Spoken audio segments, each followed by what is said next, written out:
我不知道大家最近在电梯有没有看到这个宣传？我说现在的新车一个比一个能吹啊！你一个20多万起售来的车就这么狂了吗？首先不得不说啊，作为一台大6座 SUV， 它的尺寸确实大，它的车身长度呢是5205毫米，轴距呢是3105毫米，比它价格更贵的还要大。那除了车身尺寸大呢，它的车内空间也同样大。我们现在用一镜到底来展示一下它的1、2、3排空间到底怎么样。现在我们是坐在一个副驾，我个人178的一个高度，调到一个我比较舒适的位置。OK， 然后我们看一下第2排，电子脚踏板全系标配。腿部空间完全没有问题，小桌板没有问题，然后这个位置怎么样？然后我们进入第3排。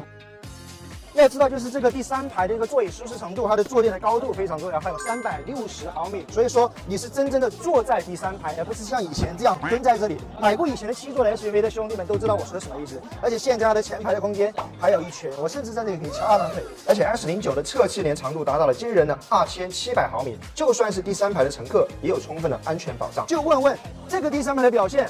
还有谁？最重要的是，即便是车内坐满了6个人，我们的后备箱呢，也依然还有非常充足的空间。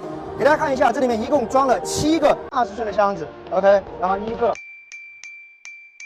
这里面还可以放1个，这里受得了。当然，如果你只有5个人出行远游呢，你还可以把一个座椅单独放下来，然后放下更多的行李一起出去。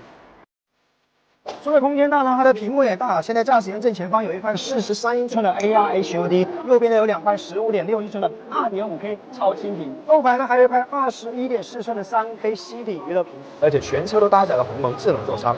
车身大，空间大，屏幕大，现在它还冰箱大。这个车呢有一个10升的冰箱在这里，是不是觉得离得有点远？没问题，它的这个灵动中岛。可以直接给你把冰箱送过来，你的冰箱就唾手可得。它这个冰箱的最大支持是0下6度到0上50度，也就是说小朋友可以直接在里面冻你的冰淇淋吃，小 baby 呢也可以用这个软箱来温暖啊。第3排的乘客呢一样可以取到冰箱里的东西，是不是非常的完美？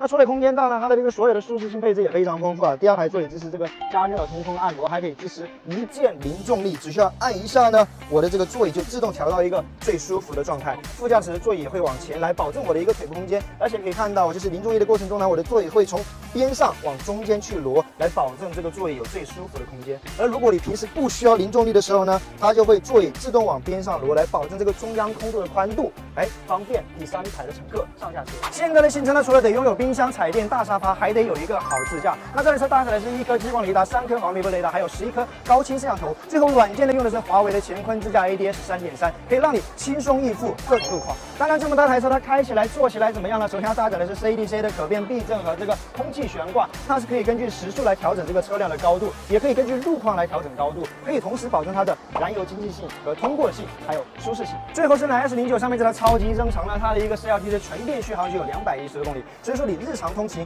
完全可以当做一台纯电动车来开。那就算你的电池没有电呢，它的2驱亏电油耗5.6升每百公里，4驱亏电油耗也只有5.9升每百公里。我不知道大家看完这台车有什么想法，我只是觉得电梯的宣传吹得还不够狠，我就想问一下，大尺寸、大空间、大屏幕、大冰箱，然后20多万的价格，还有谁啊？